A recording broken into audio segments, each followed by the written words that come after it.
رمضان ختم ہو گیا ہے، لیکن تمہاری ہر نماز، ہر روزہ، ہر دعا کا کیا ہوا؟ عید آ چکی ہے اور تمہارے اعمال گنے جا رہے ہیں۔ لوگ خوشیاں منا رہے ہیں، ہنس رہے ہیں، لیکن کبھی تم نے سوچا کیا اللہ نے مجھے قبول کیا ہوگا؟ رمضان کا ہر لمحہ دیکھا گیا، لکھا گیا، نہ کوئی آنسو چھپا، نہ کوئی دعا انسنی رہی۔ عید صرف خوشی کا دن نہیں ہے، یہ ایک سچائی کا لمحہ ہے، تمہاری روح کا ایک امتحان۔ احمد مسکرا رہا ہے، سب کو عید مبارک کہہ رہا ہے، لیکن اس کے دل میں کچھ الگ سا چل رہا ہے۔ وہ بچوں کو کھیلتے دیکھتا ہے اور اسے یاد آتی ہیں وہ راتیں جب وہ اکیلا سجدے میں کھڑا تھا۔ دل میں ایک خاموش سوال اٹھتا ہے، یا اللہ، کیا تو نے مجھے قبول کیا؟ کیونکہ ہر عمل ابھی بھی لکھا جا رہا ہے، ان فرشتوں کے ذریعے جو تمہیں نظر نہیں آتے۔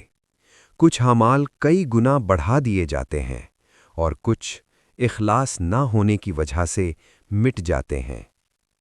اور عید وہ لمحہ ہے جہاں سب کچھ ایک ساتھ سامنے آتا ہے۔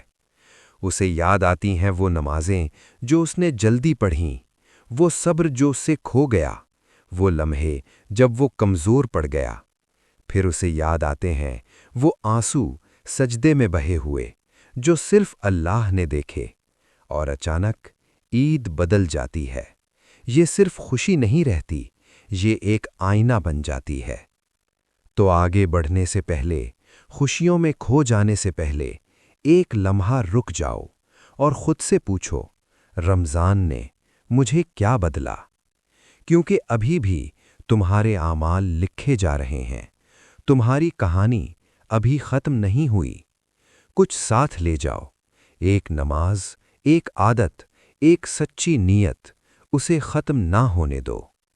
کیونکہ اللہ کی رحمت رمضان کے ساتھ ختم نہیں ہوئی، وہ اب بھی تمہارے قریب ہے۔ تو عید مناؤ، مسکراؤ، خوش رہو، لیکن یہ مت بھولو تمہارا دل کیوں بدلا تھا۔ یہ عید صرف خوشی نہ بنے، یہ بنے ایک نئی شروعات۔